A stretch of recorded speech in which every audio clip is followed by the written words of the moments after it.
Okay, so just like my previous video on the DJI Osmo Mobile 3, this one is very similar and even easier.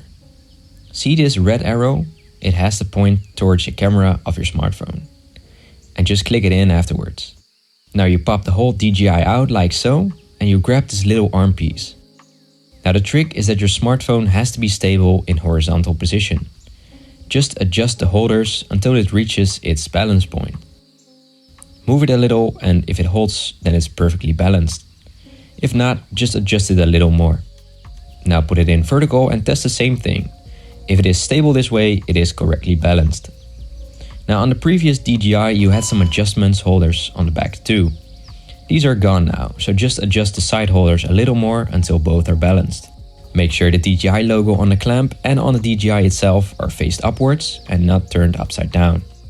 Now just hold on the on button and double click for horizontal mode. Now you are ready. The best thing about the new DJI is that now that it is perfectly balanced, just take off the magnet and it will stay on the phone so that when you need to shoot a video again, you won't have to stabilize it again.